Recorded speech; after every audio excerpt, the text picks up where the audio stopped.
నారాయణం నమస్కృత్య నరం చైవ నరోత్తమం దేవీం సరస్వతీం వ్యాసం తతో జయముదీరయేత్. విశ్వామిత్రుడు వశిష్ఠుని నందినీధేనువును అపహరించుట. వైశంపాయనుడు చెప్తున్నాడు, జనమేజయ, గంధర్వరాజు చిత్రరథుడు చెప్పగా వశిష్ఠ ముని మహిమను గూర్చి విన్న అర్జునునికి అతనిని గూర్చి తెలుసుకోవాలని కుతూహలం కలిగింది. వెంటనే గంధర్వరాజా, మా పూర్వజులకు పురోహితుడైన వశిష్ఠుడెవరు? అతని చరిత్ర ఏమిటి? దయచేసి చెప్పు అని అడిగాడు. గంధర్వుడు చెప్పసాగాడు. వశిష్ఠ మహర్షి బ్రహ్మమానస పుత్రుడు. అతని భార్య అరుంధతి. అతడు తపస్సు చేసి దేవతలకు కూడా జయింపశక్యం కాని కామక్రోధాలను జయించాడు. తన ఇంద్రియాలను వశంలో ఉంచుకున్నాడు కాబట్టి వశిష్ఠుడు అయ్యాడు. విశ్వామిత్రుడు తనకెంత అపచారం చేసినా కోపించలేదు. సరికదా అతనిని క్షమించాడు. విశ్వామిత్రుడు తన 100 మంది కొడుకులను వధించినా తనకు ప్రతీకారం తీర్చుకునే శక్తి ఉన్నా ప్రతీకారం చేయలేదు. యమపురి నుండి తన కొడుకులను తెచ్చుకునేంతటి శక్తి సామర్థ్యాలు ఉన్నా తనకున్న క్షమాగుణం చేత యముని నియమాలను ఉల్లంఘించలేదు. అటువంటి వశిష్ఠుని పురోహితునిగా పొందడం వల్లనే ఇక్ష్వాకు వంశీయులైన రాజులు ఈ భూమిపై విజయాన్ని సాధించారు, అనేక యజ్ఞాలు చేశారు. మీరు కూడా అలాంటి ధర్మాత్ముడైన వేదజ్ఞుడైన బ్రాహ్మణుని పురోహితునిగా చేసుకోండి అన్నాడు. అర్జునుడు, గంధర్వరాజా, విశ్వామిత్రుడు వశిష్ఠుడు కూడా ఆశ్రమవాసులే కదా, ఇద్దరి మధ్య వైరం ఎందుకు వచ్చింది అని అడిగాడు. గంధర్వుడు, ఈ ఉపాఖ్యానం చాలా ప్రాచీనమైనది, లోకానికి తెలిసినది, చెప్తాను విను. కాన్యకుబ్జ దేశానికి గాధి అనే గొప్ప రాజు ఉండేవాడు. అతడు కుశికుని పుత్రుడు, విశ్వామిత్రుని తండ్రి. ఒకసారి విశ్వామిత్రుడు తన మంత్రులతో కలిసి మరుధన్వ దేశంలోని అడవులలో వేటాడుతూ అలసి వశిష్ఠుని ఆశ్రమానికి వచ్చాడు. వశిష్ఠుడు అతనికి శాస్త్రోక్తంగా స్వాగత సత్కారాలు చేసి నందినీధేను ప్రభావం వలన భక్ష్య భోజ్య లేహ్య చోష్యాదులతో కూడిన భోజనం పెట్టి తృప్తిపరిచాడు.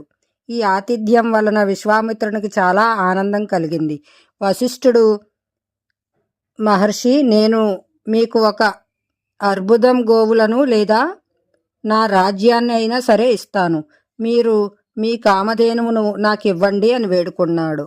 వశిష్ఠుడు, నా ఈ పాలిచ్చే ఆవు దేవతలు, అతిథులు, పితరులు వీరి కోసం ఉంది. మీ రాజ్యం అంతా ఇచ్చినా దానికి బదులుగా ఇవ్వతగినది కాదు అన్నాడు. విశ్వామిత్రుడు, నేను క్షత్రియుడిని, మీరు బ్రాహ్మణులు, శాంతులు, మహాత్ములు, తపస్సాధ్యాయాల్లో మునిగి ఉంటారు. దీనిని మీరు ఎలా రక్షించగలరు? మీరు అర్బుదం గోవులకు బదులుగా కూడా దీనిని ఇవ్వకపోతే నేను బలవంతంగా తీసుకుపోతాను, విడిచిపెట్టేది లేదు అన్నాడు. వశిష్ఠుడు ప్రశాంతంగా, మీరు బలవంతులైన క్షత్రియులు, ఏది చేయాలనుకున్నా వెంటనే చేయగలరు, ఎందుకు ఇంకా ఆలోచిస్తున్నారు అన్నాడు. విశ్వామిత్రుడు బలవంతంగా దానిని తోలుకొని తీసుకువెళ్తూ ఉండగా అది అరుస్తూ వశిష్ఠుని దగ్గరికి వచ్చి నిలబడింది. వశిష్ఠుడు దానిని చూచి, అమ్మా, నేను నీ ఆక్రందనలు వింటున్నాను. విశ్వామిత్రుడు నిన్ను బలవంతంగా లాక్కొని తీసుకువెళ్తున్నాడు. క్షమాశీలుడి అయిన బ్రాహ్మణుడిని నేనేమి చేయగలను? అశక్తుడిని అన్నాడు. నందినీధేనువు, దేవా, వీరు నన్ను కొరడాలతో కర్రలతో బాదుతున్నారు, నేను అనాథలాగా ఆక్రందనలు చేస్తున్నాను, మీరు నన్ను ఎందుకు ఉపేక్షిస్తున్నారు అని అంగలార్చింది. వశిష్ఠుడు దాని దీనాలాపాలు విని కూడా క్షోభించలేదు, ధైర్యాన్ని విడనాడలేదు. అతడు శాంతంగా, క్షత్రియులకు పరాక్రమం బలమైతే బ్రాహ్మణులకు క్షమయే బలం. నా ప్రధాన బలం క్షమ నా దగ్గర ఉంది, నీకు ఇష్టమైతే నీవు వెళ్ళు అన్నాడు. నందిని, మీరు నన్ను వదిలివేయలేదు కదా, అలా కాకుంటే నన్ను ఎవరూ బలవంతంగా తీసుకువెళ్ళలేరు అంది. వశిష్ఠుడు, కళ్యాణి, నిన్ను నేను విడిచిపెట్టలేదు, నీకు శక్తి ఉంటే నీవిక్కడ ఉండు, అదుగో చూడు, నీ దూడను వీళ్ళు తాడు కట్టి లాక్కుపోతున్నారు అని చూపించాడు. వశిష్ఠుని మాటలు విని నందిని తల పైకెత్తి చూసింది. కళ్ళు ఎర్రబడ్డాయి. అది పిడుగుపాటు ధ్వనిలా అరవసాగింది. దాని భయంకరాకారం చూచి సైనికులు పరుగులు తీశారు. మళ్ళీ వాళ్ళు దానిని తీసుకుపోవడానికి ప్రయత్నించగానే అది సూర్యుడిలా దుర్నిరీక్ష్య ప్రకాశంతో కనిపించింది. దాని రోమకూపాల నుండి నిప్పులు కురవసాగాయి. దాని ఒక్కొక్క అంగం నుండి పహ్లవులు, ద్రవిడులు, శకులు, యవనులు, శబరులు, పౌండ్రులు, కిరాతులు, చీనులు, హూణులు, సింహళులు, బర్బరులు, ఖసులు, యునానులు, మ్లేచ్చులు పుట్టారు. వారంతా కత్తులు దూసి విశ్వామిత్రుని సైనికుల మీద ఒక్కొక్కరికి 5, 7 చొప్పున విరుచుకుపడ్డారు. కోలాహలం మిన్నుముట్టింది. ఆశ్చర్యకరమైన విషయం ఏమిటంటే నందిని సైనికులు విశ్వామిత్రుని సైనికులను ప్రాణాంతకమైన దెబ్బలు కొట్టలేదు. అతని సైన్యం 12 కోసుల దూరం పారిపోయింది. వారిని రక్షించేవారెవరూ లేకపోయారు. ఈ బ్రహ్మ తేజస్సును చూచి విశ్వామిత్రుడు ఆశ్చర్యచకితుడయ్యాడు. తన క్షాత్ర తేజస్సు పట్ల విచారం కలిగింది. అతడు విచారిస్తూ క్షత్రియ బలం ఎందుకు కొరగానిదని, వాస్తవానికి బ్రహ్మతేజమే అసలైన బలమని, నిజం చెప్పాలంటే ఈ రెండింటికి కూడా తపోబలమే ప్రధానమని అనుకున్నాడు. ఇలా అనుకుని అతడు తన విశాల రాజ్యాన్ని, సంపదను, ప్రాపంచిక సుఖాలను విడిచి తపస్సు చేయడం మొదలుపెట్టాడు. తపస్సిద్ధి పొంది అతడు తన తేజస్సుతో సమస్త లోకాలను నింపేశాడు. బ్రాహ్మణత్వాన్ని పొందాడు. ఇంద్రునితో కలిసి సోమపానం కూడా చేశాడు. కల్మాషపాదుని వృత్తాంతము. గంధర్వరాజు చిత్రరథుడు కొనసాగించాడు. అర్జున, ఇక్ష్వాకు వంశంలో కల్మాషపాదుడనే రాజు ఉండేవాడు. అతడు ఒకసారి వేటకు అడవికి వెళ్ళాడు. అతడు తిరిగి వచ్చేటప్పుడు ఒక మనిషి మాత్రమే పట్టగలిగేంత సన్నని మార్గంలో వస్తున్నాడు. అతడు అలసటతో, ఆకలి దప్పులతో ఉన్నాడు. అదే మార్గంలో ఎదురుగా శక్తి మహాముని వస్తూ కనిపించాడు. శక్తి వశిష్ఠ మహర్షి యొక్క 100 మంది కొడుకులలో పెద్దవాడు. రాజు అతడిని ప్రక్కకు తొలగి దారి ఇమ్మన్నాడు. శక్తిముని సనాతన ధర్మం ప్రకారం బ్రాహ్మణులకు దారి విడవడం క్షత్రియుల కర్తవ్యం అన్నాడు. ఇద్దరి మధ్య కొంత వాదం నడిచింది. ఇద్దరిలో ఎవరూ పక్కకు తొలగలేదు. రాజు మరొక ఆలోచన లేకుండా తన చేతిలో ఉన్న కొరడాతో మునిని కొట్టాడు. రాజు చేసింది అన్యాయం అనుకుని శక్తి అతనికి రాక్షసునిలా కొరడా ప్రయోగించినందుకు రాక్షసుడివి కమ్మని శాపం ఇచ్చాడు. అతనిని రాక్షసత్వం ఆవహించింది. తనకు అనుచితమైన శాపం ఇచ్చాడని, కనుక అతని మీదనే తన రాక్షసత్వాన్ని చూపుతానని కల్మాషపాదుడు శక్తిని చంపి తినేశాడు. అంతేకాదు వశిష్ఠుని కొడుకులందరినీ చంపి తినేశాడు. శక్తి మొదలుకుని వశిష్ఠపుత్రులందరినీ చంపి తినడానికి కల్మాషపాదుని రాక్షసత్వమే కారణము. అదే కాకుండా విశ్వామిత్రుడు అంతకుముందే వశిష్ఠుని మీది ద్వేషంతో కింకరుడనే రాక్షసుని కల్మాషపాదుని ఆవేశించి అతని చేత నీచకర్మలు చేయించమని ఆదేశించాడు. వశిష్ఠునికి ఈ విషయం తెలుసు. విశ్వామిత్రుని ప్రేరణ వల్లనే ఇలా జరిగిందని గ్రహించాడు. అయినా అతడు మేరువు భూమిని ధరించినట్లుగా తన శోకావేగాన్ని ధైర్యంతో భరించాడు. ప్రతీకారం తీర్చుకునే శక్తి సామర్థ్యాలు ఉన్నా అతడు ప్రతీకారం తీర్చుకోలేదు. ఒకసారి వశిష్ఠ మహర్షి తన ఆశ్రమానికి తిరిగి వస్తున్నాడు. అతనికి తన వెనుక ఎవరో షడంగ సహితమైన వేదాన్ని అధ్యయనం చేస్తున్నట్లు వినిపించింది. తన వెనుక ఉన్నది ఎవరని అడిగాడు. తాను శక్తి మహర్షి భార్య అదృశ్యంతిని అని సమాధానం వచ్చింది. అయితే తన కొడుకైన శక్తి స్వరాన్ని పోలిన స్వరంతో వేదాలు చదువుతున్నది ఎవరని అడిగాడు. అందుకామె తన గర్భంలో ఉన్న అతని పౌత్రుడని 12 ఏళ్లుగా గర్భంలోనే వేదాధ్యయనం చేస్తున్నాడని చెప్పింది. ఇది విన్న వశిష్ఠునికి చాలా ఆనందం కలిగింది. తన వంశం విచ్ఛేదం కాలేదని అనుకున్నాడు. ఇదంతా ఆలోచిస్తూ తిరిగి వస్తుండగా ఒక నిర్జన ప్రదేశంలో కల్మాషపాదుడు కనిపించాడు. కల్మాషపాదుడు విశ్వామిత్రుడు ప్రేరేపించిన రాక్షసుడు ఆవేశించడంతో వశిష్ఠమునిని భక్షించడానికి పరిగెత్తుకు వచ్చాడు. ఆ క్రూరకర్ముడైన రాక్షసుడు చేతిలో ఎండుకట్టె పట్టుకొని పరిగెత్తుకు రావడం చూచిన అదృశ్యంతి భయపడి వశిష్ఠమునిని రక్షించమని ప్రార్థించింది. వశిష్ఠుడు అతడు రాక్షసుడు కాడని, కల్మాషపాదుడనే రాజు అని భయపడవద్దని చెప్పి హుంకార మంత్రం చేతనే అతనిని నిరోధించాడు. కమండలు జలం చేతిలోకి తీసుకుని అభిమంత్రించి అతనిపై చల్లాడు. వెంటనే అతడు శాప విముక్తుడయ్యాడు. 12 సంవత్సరాల తర్వాత అతడు శాప విముక్తుడు కావడంతో అతనిలో తేజస్సు పెరిగింది. అతడు యథాస్థితికి వచ్చి చేతులు జోడించి వశిష్ఠ మహర్షికి నమస్కరించి, మహర్షి, నేను సుదాసుని కొడుకుని కల్మాషపాదుడనేవాడిని. మీరు నా చేత యజ్ఞాలు చేయిస్తూ ఉంటారు, ఆజ్ఞాపించండి, ఏమి చేయమంటారు అని అడిగాడు. వశిష్ఠుడు, నాయనా, ఆ మాటలన్నీ అప్పటివి. ఇప్పుడు వెళ్ళు, నీ రాజ్యం నీవు పరిపాలించుకో. ఈ మాట గుర్తుంచుకో, ఎప్పుడూ ఏ బ్రాహ్మణుని అవమానించకు అన్నాడు. రాజు అతని ఆజ్ఞ పాటిస్తానని, ఎప్పుడూ బ్రాహ్మణులను అవమానించనని, వారితో ప్రేమతో గౌరవంగా జీవిస్తానని ప్రతిజ్ఞ చేశాడు. క్షమాశీలి అయిన వశిష్ఠుడు తన పుత్రులను చంపిన ఆ రాజుతో కలిసి అయోధ్య నగరానికి వచ్చి అతనిని తన అనుగ్రహంతో పుత్రవంతుని చేశాడు. ఇక్కడ వశిష్ఠుని ఆశ్రమంలో అదృశ్యంతి గర్భం నుండి పరాశరుడు జన్మించాడు. స్వయంగా వశిష్ఠుడే అతనికి జాతకర్మాది సంస్కారాలు చేశాడు. ధర్మాత్ముడైన పరాశరుడు వశిష్ఠునే తన తండ్రిగా భావించి అతనినే తండ్రి అని పిలిచేవాడు. ఒక రోజున అదృశ్యంతి వశిష్ఠ మహాముని అతనికి తండ్రి కాదని తాత అని చెప్పింది. తండ్రిని రాక్షసుడు చంపేశాడని పరాశరునికి తెలిసింది. అది విని పరాశరునికి మనసులో చాలా దుఃఖం కలిగింది. రాజులందరినీ ఓడించాలని నిశ్చయించుకున్నాడు. వశిష్ఠుడు ప్రాచీన కథలన్నీ అతనికి చెప్పి అతనిని ఓదార్చి క్షమలోనే మేలు ఉందని, క్షమాగుణం కలిగి ఉండమని, ఎవరినీ పరాజితులను చేయవద్దని, రాజుల అవసరం లోకానికి ఉందని అనునయించాడు. వశిష్ఠుడు సముదాయించి బుజ్జగించడంతో పరాశరుడు రాజులను ఓడించాలనే నిశ్చయాన్ని అయితే వదిలిపెట్టాడు. కానీ రాక్షస వినాశానికి ఘోర యజ్ఞాన్ని ఒకదానిని ఆరంభించాడు.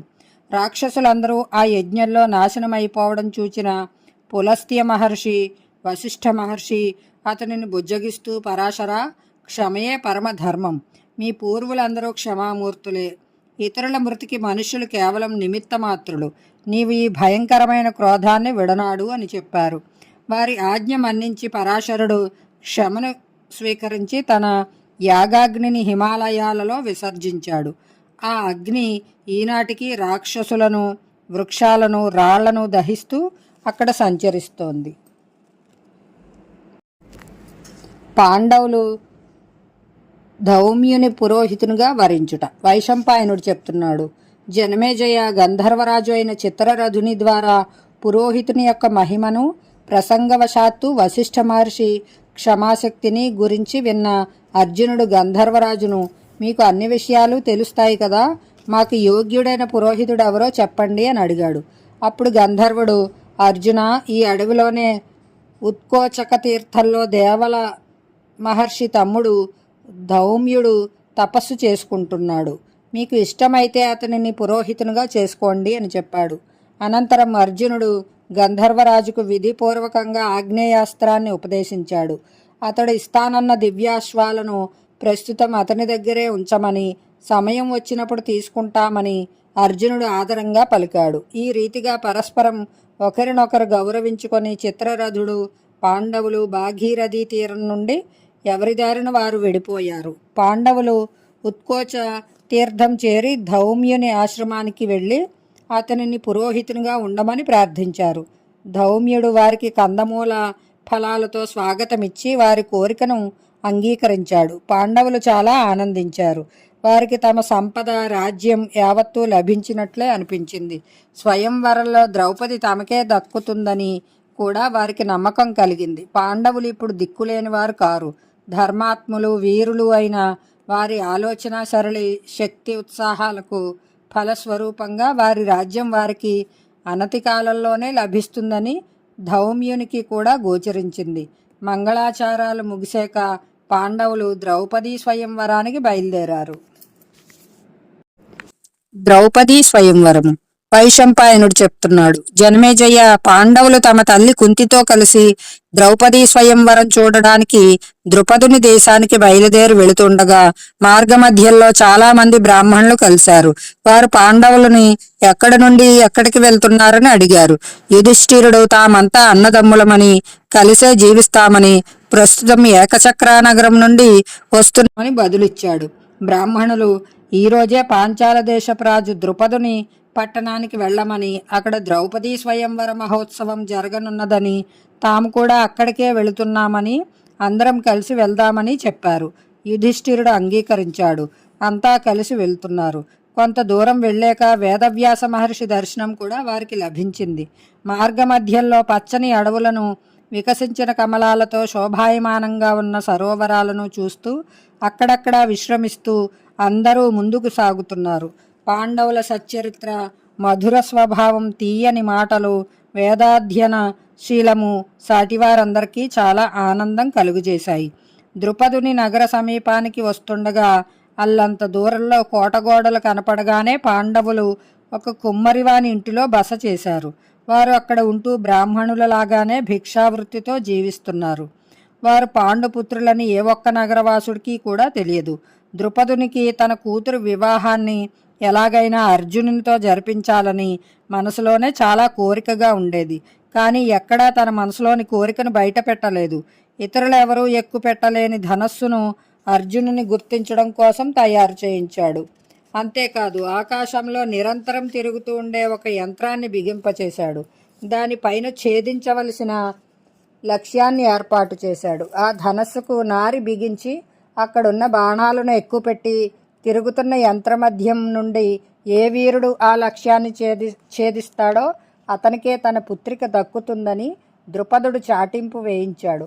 నగరానికి ఈశాన్య దిక్కులో ఒక సమతల ప్రదేశంలో స్వయంవర మండపం నిర్మింపబడింది. దానికి 4 వైపులా విశాలమైన ఆవరణాలు, ప్రాకారాలు, కందకాలు, ద్వారాలు నిర్మించాడు. 4 వైపులా వితానాలు అంటే చాందినీలు కట్టారు. గోడలు ఎత్తుగా రంగురంగుల చిత్రకళలతో అలరారుతూ ఉన్నాయి. ఆ భవనం హిమాలయంలా కనపడుతోంది. ద్రుపదుడు ఆహ్వానించిన రాజులు, రాజకుమారులు స్వయంవర మండపానికి వచ్చి తమ కోసం ఏర్పాటు చేయబడిన ఎత్తైన పీఠాల మీద కూర్చున్నారు. యుధిష్ఠిరాదులు కూడా బ్రాహ్మణులతో పాటు వచ్చి ద్రుపదుని వైభవాన్ని చూస్తూ అక్కడ వారితో పాటే వారి మధ్యలో కూర్చున్నారు. ఆ రోజు ఉత్సవాలలో 16వ రోజు. ద్రుపదుని కుమార్తె కృష్ణ అందమైన వస్త్రాభరణాలను ధరించి చేతితో బంగారు వారమాలను పట్టుకొని మందగమనంతో రంగమండపానికి వచ్చింది. దృష్టద్యుమ్నుడు తన సోదరి చెంత నిలిచి గంభీరంగా, మృదు మధురంగా, స్వయంవరానికి విచ్చేసిన రాజకుమారులారా, జాగ్రత్తగా వినండి. ఇదిగో విల్లు, ఇవిగో బాణాలు, అదిగో మీ ఎదురుగా లక్ష్యం. తిరుగుతూ ఉన్న ఈ యంత్రరంధ్రాల మధ్య నుండి 5 బాణాల వరకు ఉపయోగించి మీరు లక్ష్యాన్ని ఛేదించాలి. బలవంతుడు, అందగాడు, కులీనుడు అయిన ఏ పురుషుడు ఈ మహాకార్యాన్ని సాధిస్తాడో అతనికి నా ప్రియ సోదరి భార్య అవుతుంది. నా ఈ మాట ఎన్నటికీ అసత్యం కాబోదు అని ప్రకటించాడు. అనంతరం తన చెల్లెలి వైపు చూచి, సోదరి చూడు, ఈ ధృతరాష్ట్రుని పరాక్రమవంతులైన కొడుకులు దుర్యోధనుడు, దుర్విహసుడు, దుర్ముఖుడు, దుష్ప్రదర్శనుడు, వివింశతి, వికర్ణుడు, దుశ్శాసనుడు, యుయుత్సుడు మొదలైన వారంతా కర్ణుని తోడు తీసుకుని నీ కోసం ఇక్కడికి వచ్చారు. గొప్ప గొప్ప కీర్తి కలవారు, కులీనులు అయిన రాజులు శకుని, వృషకుడు, బృహద్బలుడు మొదలైన వారు స్వయంవరంలో నిన్ను పొందాలని ఇక్కడికి వచ్చారు. అశ్వత్థామ, భోజుడు, మణిమంతుడు, సహదేవుడు, జయత్సేనుడు, విరాటరాజు, సుశర్మ, చేకితానుడు, పౌండ్రక వాసుదేవుడు, భగదత్తుడు, శల్యుడు, శిశుపాలుడు, జరాసంధుడు ఇంకా ఎందరో రాజాధిరాజులు ఇక్కడున్నారు. ఈ పరాక్రమవంతులైన రాజులలో నీవు ఈ లక్ష్యాన్ని ఎవరు ఛేదిస్తారో వారి కంఠంలో నీవు వరమాల వేయాలి అని చెప్పాడు. దృష్టద్యుమ్నుడు ఇలా పరిచయం చేస్తున్న సమయంలోనే అక్కడికి రుద్రులు, ఆదిత్యులు, వసువులు, అశ్వినీ కుమారులు, సాధ్యులు, మరుద్గణాలు, యమరాజు, కుబేరుడు మొదలైన దేవతలందరూ విమానాల ద్వారా ఆకాశ మార్గాన వచ్చి ఉన్నారు. దైత్యులు, గరుడులు, నాగులు, దేవర్షులు, ముఖ్యులు, అముఖ్యులు అయిన గంధర్వులు కూడా వచ్చి ఉన్నారు. వసుదేవ కుమారులు బలరాముడు, శ్రీకృష్ణుడు, మిక్కిలి ప్రముఖులైన యదువంశీయులు ఇంకా మహానుభావులైన వారు ఎందరో స్వయంవరాన్ని దర్శించడానికి అక్కడికి వచ్చి ఉన్నారు. దృష్టద్యుమ్నుడు చెప్పింది వినిన తర్వాత దుర్యోధనుడు, సాల్వుడు, శల్యుడు మొదలైన రాజులు, రాజకుమారులు తమ తమ బలం, విద్య, గుణం మొదలైన వాని క్రమాన్ని అనుసరించి వచ్చి ధనస్సును వంచి నారి బిగించడానికి ప్రయత్నించారు. కానీ వారు దబ్బున జారి నేల మీద పడడంతో ఎదురు దెబ్బ తిన్నారు. స్థిమితం తప్పడంతో వారి ఉత్సాహం భగ్నమైంది. దాంతోపాటే వారి కిరీటాలు హారాలు జారి తెగిపడ్డాయి. నిట్టూర్పులు విడిచారు. వారు ద్రౌపదిని పొందాలనే ఆకాంక్షను విడనాడి తమ తమ స్థానాలకు వెళ్ళి కూర్చున్నారు. దుర్యోధనుడు మొదలైన వారు నిరాశపడి అవమాన దుఃఖితులై ఉండడం చూసి మేటి విలుకాడు అయిన కర్ణుడు లేచాడు. అతడు ధనస్సు దగ్గరికి వెళ్ళి ఒక్కసారిగా దానిని ఎత్తి చూస్తుండగానే నారి బిగించాడు. క్షణకాలంలో ఇక లక్ష్యాన్ని గురిచేసి కొడతాడనగా ద్రౌపది బిగ్గరగా, నేను సూతపుత్రుని వరించను అన్నది. ఇది విన్న కర్ణుడు అక్కసుతో నవ్వుతూ సూర్యునికేసి చూసి ఎక్కుపెట్టిన వింటిని కింద పెట్టేశాడు. ఇలా చాలామంది నిరాశతో వెనుతిరగగా శిశుపాలుడు విల్లు ఎక్కపెట్టడానికి వచ్చాడు. అతడు ధనుస్సు ఎత్తే సమయంలోనే మోకాళ్ళు వంగి కింద కూలబడ్డాడు. జరాసంధుడికి కూడా అదే గతి పట్టింది. అతడు తన రాజధానికి మరలిపోయాడు. మద్రదేశపు రాజు శల్యుని స్థితి కూడా శిశుపాలుని స్థితిలాగే అయ్యింది. ఈ రకంగా గొప్ప గొప్ప పరాక్రమవంతులైన రాజులు కూడా లక్ష్యాన్ని ఛేదించలేకపోవడంతో అక్కడున్న సభ అంతా మూగపోయింది. లక్ష్యఛేదనం అనే మాట వినిపించలేదు. అదే సమయంలో అర్జునుని మనసులో తాను లక్ష్యఛేదనం చేయాలనే ఆలోచన కలిగింది. అర్జునుడు లక్ష్యమును ఛేదించుట. వైశంపాయనుడు చెప్తున్నాడు. జనమేజయ బ్రాహ్మణ సమూహంలో మధ్యలో అర్జునుడు లేచి నిల్చున్నాడు. మిక్కిలి సుందరుడు వీరుడు అయిన అర్జునుడు ధనస్సు ఎక్కుపెట్టడానికి సిద్ధపడడం చూచి బ్రాహ్మణ సమాజమంతా చకితమైపోయింది. కొందరు అతడు తమను పరిహాసాల పాలు చేయడం లేదు కదా అనుకున్నారు. కొందరు ఈ కారణంగానే రాజులు బ్రాహ్మణులను ద్వేషిస్తున్నారు అనుకున్నారు. ఇంకొంతమంది ఉత్సాహవంతుడైన ఈ వీరుని మనోరథం నెరవేరాలి, చూడండి సింహల్లా టీవీగా నడుస్తున్నాడు, గజరాజులా బలిష్టంగా ఉన్నాడు, ఇతడు అన్నీ చేయగలడు, అతనిలో శక్తి లేకపోతే ఇంత సాహసానికి ఎందుకు పూనుకుంటాడు, తపశ్శక్తి దృఢ నిశ్చయం గల బ్రాహ్మణునికి అసాధ్యమైనది ఏది ఉంటుంది, బ్రాహ్మణుడు తన తపశ్శక్తితో చిన్నది పెద్దది ఏ పని అయినా చేయగలడు. పరశురాముడి యుద్ధంలో క్షత్రియులను జయించాడు. అగస్త్యుడు సముద్ర జలాన్ని త్రాగేశాడు. ఇతడిని మనం ఆశీర్వదించినట్లయితే లక్ష్యాన్ని ఛేదించగలుగుతాడు అన్నారు. బ్రాహ్మణులంతా ఆశీర్వాదాలు కురిపించసాగారు. ఈ రీతిగా బ్రాహ్మణులందరూ తలకొక్క రకంగా మాట్లాడుకుంటున్న సమయంలోనే అర్జునుడు ధనస్సు దగ్గరకు చేరుకున్నాడు. ధనస్సుకు ప్రదక్షిణం చేసి కృష్ణునికి శివునికి మనసులోనే శిరసు వంచి నమస్కరించాడు. ధనుస్సును పైకెత్తాడు. గొప్ప గొప్ప వీరులెవరూ ఎత్తలేని నారి సంధించలేని ఆ ధనస్సును అర్జునుడు ఏమాత్రం శ్రమ లేకుండా ఎత్తాడు. పనిలో పనిగా నారి కూడా కూర్చాడు. అక్కడ ఉన్నవారందరి కళ్ళు ఇంకా అర్జునుని మీద పూర్తిగా కుదురుకోనేలేదు. ఇంతలోనే 5 బాణాలు తీసుకుని ఒక దానిని లక్ష్యానికి గురిచేసి కొట్టాడు. అది యంత్రరంధ్రంలో దూరి కిందకి జారిపడింది. నలువైపులా కోలాహలం చెలరేగింది. అర్జునుని శిరస్సుపై దేవతలు పుష్పవృష్టి కురిపించారు. బ్రాహ్మణులు తమ ఉత్తరీయాలను ఎగురవేశారు.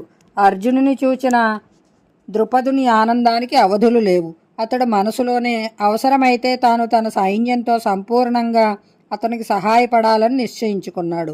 అర్జునుడు తన పని పూర్తి చేయడం చూసిన యుధిష్ఠిరుడు వెంటనే నకుల సహదేవులను వెంట పెట్టుకుని తమ నివాస స్థానానికి వెళ్ళిపోయాడు. ద్రౌపది చేతిలో వరమాల పట్టుకుని అర్జునుని సమీపించి అది అతని మెడలో వేసింది. బ్రాహ్మణులు అర్జునుని సత్కరించారు. వారు ద్రౌపదిని వెంట పెట్టుకుని రంగమండపం నుంచి బయటకు వెళ్ళిపోయారు. ద్రుపదుడు తన కుమార్తె వివాహాన్ని ఒక బ్రాహ్మణుడితో జరిపించడానికి సిద్ధపడడం చూసిన రాజులు క్రోధంతో పరస్పరం, చూశారా, ద్రుపద మహారాజు మనలను గడ్డి పరక కంటే హీనంగా చూసి ఉత్తమురాలైన తన కుమార్తెను బ్రాహ్మణునికిచ్చి వివాహం చేయాలనుకుంటున్నాడు. మనలను పిలిచి ఇలా అవమానపరచకుండా ఉండవలసింది. ఇతడు మనలను కొద్దిగా కూడా పరిగణించడం లేదు కనుక ఇతనిని మనం ఏమాత్రం ఉపేక్షించకుండా సంహరించడమే ఉచితం.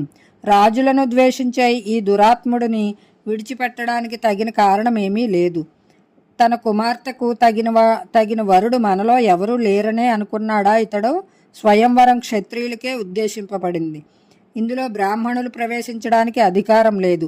ఈ కన్య మనలను వరించకపోతే ఆమెను నిప్పులలో పడవేయాలి. బ్రాహ్మణ కుమారుడు చాపల్యం కొద్దీ మనకి అప్రియం చేశాడు. అయితే అతడు బ్రాహ్మణుడు కనుక విడిచిపెట్టడమే ఉచితం అని నిశ్చయించుకుంటూ తమ తమ ఆయుధాలు దూసి ద్రుపదుని సంహరించడానికి ముందు కురికారు. రాజుల క్రోధం చూసి ద్రుపదుడు భయపడ్డాడు. బ్రాహ్మణులను శరణుజొచ్చాడు. ద్రుపదుని భయం, రాజుల దాడి చూచి భీమసేనుడు, అర్జునుడు వారి మధ్యకు వచ్చారు.